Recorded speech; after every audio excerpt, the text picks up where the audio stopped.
कि महीने में शनिवार इतवार कर लेता हूँ, मैं सिरसाई लगाता हूँ। 2 दिन का कार्यक्रम था, कल गांव में था, आज यहाँ का रख लिया मंडे का। अब लोगों के काम वाम है तो फिर देखा कि सबको तो आ रहे थे। 2 दिन महीने के हफ्ते में लगाता हूँ जी मैं। तो कल संडे गांव में, आज फिर यहाँ लोगों से मिल रहा हूँ, काम कर रहा हूँ जी। हर आदमी पे 4-4 समस्याएं, 4-4 पर्ची लेके आ जाते हैं, हमें सब भुगतने पड़ते हैं। कोई कहता है जी मेरे बिजली का काम है, कोई कहेगा जी मेरा ट्यूबवेल का काम है, किसी ने गिरदावरी का इंतकाल का नाम है, किसी का ट्रांसफ़र का काम है, कोई नौकरी के लिए। सबसे ज़्यादा नौकरी और ट्रांसफ़र के लोग कहते हैं, जो सब चीज़ें ऑनलाइन है। अब हम ले लेते हैं कि पोर्टल पे डाल दो, दे दो हमें, जब नंबर आए हमसे मिल लेना। जैसे ज़्यादा मैक्सिमम सर्विसेज और ट्रांसफ़र की बातें हैं। चीफ मिनिस्टर का अपना स्टाइल और फंक्शनिंग होती है। मनोहर लाल जी अपने तरीके से करते हैं, योगी आदित्यनाथ अपने तरीके से, केजरीवाल का, हर मुख्यमंत्री का अपना एक तरीका होता है काम करने का। मनोहर लाल जी डायरेक्टली संवाद लोगों से कर रहे हैं कि लोगों की समस्याएं सुन लें, जाके लोगों के बीच में बैठ के। एक अच्छी परंपरा है। अब इसमें कितना उनको जो लोग मिलते हैं उनके कितने काम हो जाते हैं, मैं समझता हूँ जब चीफ मिनिस्टर बैठते हैं तो काफ़ी लोगों की प्रॉब्लम सॉल्व होती है। अगर हर जिले पे जाते हैं तो 70-80% तो काम हल हो जाते हैं।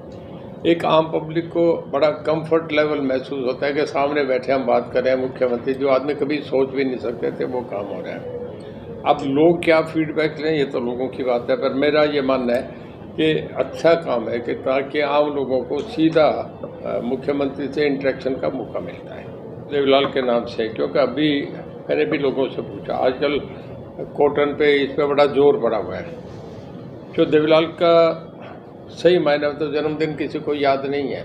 मैं उनका बेटा हूँ, बताओ कि हमारे पोते बड़ पोते हैं। मुझे मेरी माँ कहती थी कि तुम रोड़ेवाड़े साल से 2 साल पहले का जन्म है तेरा। अब मुझे पता नहीं रोड़ेवाड़ा साल से 2 साल पहले कौन सी तारीख थी, 2 साल पहले बताते हैं। आम गांव में यही चल रहा है। जब मैं स्कूल में दाखिल होने गया तो मेरा मुख्तियार लेके गया था जो हमारे घर में थे, वो मुझे बताते हैं, तब तो नहीं। दाखिल होने लगा तो हेडमास्टर कहने लगे, कुंदन लाल थे, बड़े सख्त होते थे। कहता भाई 5 साल की उम्र से हम कम नहीं करें, बोले 7 साल लिख देना, तो 7 साल लिख दी। तो उन दिनों में जन्मदिन कहाँ थे, जो देवीलाल को खुद को ही पता नहीं था जन्मदिन कहाँ है। पहले तो 1 नवंबर मनाते थे ओम प्रकाश जी, 1 नवंबर का जन्मदिन मनाया जाता था। अब नवंबर से फिर सितंबर में चले गए, बैग चले गए। अब देखिए एक समृद्धि दिवस है, मैं भी सोच रहा था, पर अब क्योंकि फसल पे बहुत लोग लगे हुए हैं, मैं चाह रहा हूँ जब किसान खादी, मैं आपको भी कह रहा हूँ फरवरी में करूँगा, समृद्धि दिवस करके करूँगा, जो देवीलाल को स्मरण करने के लिए। अब तो इस दिन पे तो मैं घर पे खाना रखता हूँ। मेरे ख्याल में 10,000 आदमी खाने पे 25 तारीख को मेरे होंगे। सबको मैं उस दिन अपना लोगों की सेवा में हाजिर रहता हूँ, खाना खिलाता हूँ। मेरे फादर हैं, इस करके मेरे पूजनीय हैं। फरवरी में एक रैली करूँगा बहुत बड़ी, जिसमें या तो प्रधानमंत्री जी आएंगे या अमित शाह जी आएंगे। मेरी बात होगी, फरवरी में वो मुझे देंगे। एक रैली करूँगा, या हिसार होगा या सिरसा होगा। वो ऐसी रैली होगी कि आज तक ऐसी रैली नहीं होगी।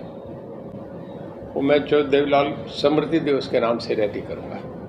पिछली बार मुझे ये नहीं पता था, ना आपको पता था, कि काउंटिंग के बाद मैं 1 घंटे बाद बीजेपी में चला जाऊँगा, उनके समर्थन में जाऊँगा। राजनीति संभावना का खेल है। वो गठबंधन बन रहे हैं, इन्हें भी पता नहीं ये गठबंधन आखिर तक रहेगा नहीं रहेगा। राजनीति में कुछ भी नहीं कह सकते। अगर कुछ हालात ऐसे बने तो हो सकता है कि मैं बीजेपी से मुझे लड़ना भी पड़ जाए। ये डिपेंड करेगा हमारा आपस के डायलॉग पे। जब उस वक्त कौन उनके एक सर्वे हो रहे हैं सब जगह, कई की टीमें लगी हुई हैं, विनिंग कैंडिडेट कौन है। क्राइटेरिया तो हर पार्टी रखती है कि विनिंग कैंडिडेट कौन है।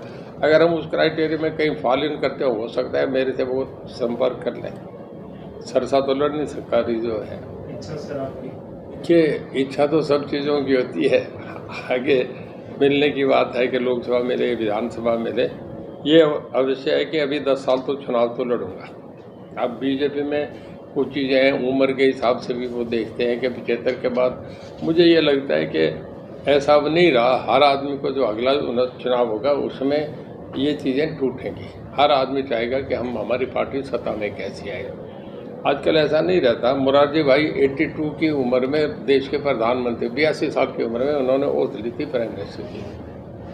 सर, आज से लोकसभा का विशेष सत्र शुरू हो गया है सर। प्रधानमंत्री मोदी देश को संबोधित भी कर रहे हैं। क्या लग रहा है इस सत्र में क्या खास हो सकता है, आपकी क्या? देखिए, मैं अभी भी यही समझ रहा हूँ, वहाँ पर हमारे दिमाग पे भी ये छाया हुआ, अभी तो G20 का बहुत मामला छाया हुआ है और G20 की कामयाबी जो है, मैं ये कहता हूँ ज़बरदस्त गई है। आज आप एक दुनिया जो है बहुत छोटी हो गई, जो IT की वजह से, इंफॉर्मेशन टेक्नोलॉजी की वजह से जो G20 हुआ है उसमें सब लोग बोल के गए हैं हिंदुस्तान का बहुत बड़ा कद बढ़ा है। अब इस मामले में हाउस में जब चलेंगे तो देश के हज़ारों मामले हैं जो अपोजिशन उठाएगी। कुछ रीजनल मामले, ममता बनर्जी की अपनी बंगाल की बातें हैं, कोई मणिपुर की अपनी बातें होंगी, कोई साउथ वालों की अपनी बातें होंगी। लोकसभा पूरे देश की बनी है, उसमें अलग अलग चीज़ें आएंगी। उस स्पीकर को ध्यान होता है किसने एडजर्नमेंट मोशन दिया है, किसने कॉल अटेंशन मोशन दिया है। पर प्राइम मिनिस्टर और होम मिनिस्टर इतने कॉम्पिटेंट हैं, अपने सब्जेक्ट को समझ के इतने क्लैरिटी है उन लोगों में कि कुछ भी है उसे हाउस में फेस करेंगे। 25 को इनेलो की रैली है कैथल में और इंडिया के बड़े नेताओं को बुलावा दिया गया है। क्या लगता है आपको, हरियाणा में भी जो इंडिया है ये कामयाब होगा, बनेगा? देखिए, मेरा अपना मानना है अब तक का कि हुड्डा साहब की बड़ी भारी रिजर्वेशन है और इधर इनेलो की भी बड़ी भारी रिजर्वेशन थी उनके लिए बुलाने में। मेरे को याद है जब ओम प्रकाश जी को सज़ा हुई थी तो उस वक़्त अजय तो अंदर था, अभय के बयान थे कि भूपेंद्र सिंह हुड्डा ने हमें सज़ा दिलवाई है और उसके बाद हमेशा ये कहते थे कि जिसने हमें सज़ा दिलवाई उस आदमी से ज़िंदगी में हाथ ही नहीं मिला सकते। ओम प्रकाश जी भी कहते थे कांग्रेस से कभी हमारा मिलने का सवाल ही नहीं है और अब तो खासा चीज़ें सामने आ गई।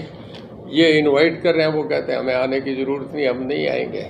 मेरा अपना ख्याल है, देखो चीज़ें निर्णय तो उनके हैं। भूपेंद्र सिंह हुड्डा किसी कीमत पे भी रैली में नहीं आएंगे। अगर भूपेंद्र सिंह हुड्डा इनेलो की रैली में आता है तो भूपेंद्र सिंह हुड्डा का अपना कद छोटा हो जाएगा। सोनिया गांधी और खड़गे ने भी कहा है जी, कल डॉक्टर अजय चौटाला ने भी कहा कि जो सारी उम्र कांग्रेस का विरोध करते थे वो अब कांग्रेस की गोदी में बैठने को तैयार है।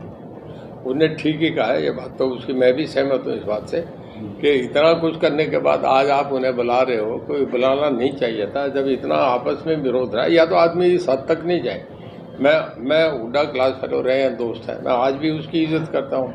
मैं कहता हूँ कि हुड्डा हमारे दोस्त है, मैं कोई पर्सनल बात नहीं कहनी चाहिए। जब आप पर्सनल इतना बोल दो तो फिर उसके बाद उस बात से आपको पलट के आना बड़ा मुश्किल है। कम से कम पॉलिटिकल आदमी को ये बात नहीं कहेगा। हुड्डा को नहीं बुलाया गया सर, अपने सोनिया गांधी और खड़गे को भेजा गया है। देखिए, अब अगर रैली हो और उसमें जब नीतीश कुमार आए, उसमें अखिलेश यादव आए, सब उसमें अगर जैसा वो कह रहे हैं उसमें सुखबीर बादल आए तो हुड्डा साहब बीच में कुर्सी पे थोड़े जाके बैठेंगे, ये कैसे संभव है? हुड्डा बहुत गैरत वाले आदमी हैं। उन्होंने एक बार कहा था, मैं इस बात से मेरे मन में उनके लिए इज्जत बनी कि मैं मुख्यमंत्री रहा हूँ 10 साल, मैं गवर्नर हाउस के आगे जाके दरी बिछा के प्रदर्शन करूँ, ये मेरे बस का काम नहीं, मैं अपनी गरिमा रखता हूँ। तो कोई भी आदमी, मैं बहुत एज स्टूडेंट उसको भूपेंद्र सिंह हुड्डा को जान रहा हूँ। भूपेंद्र सिंह हुड्डा अपना स्वाभिमान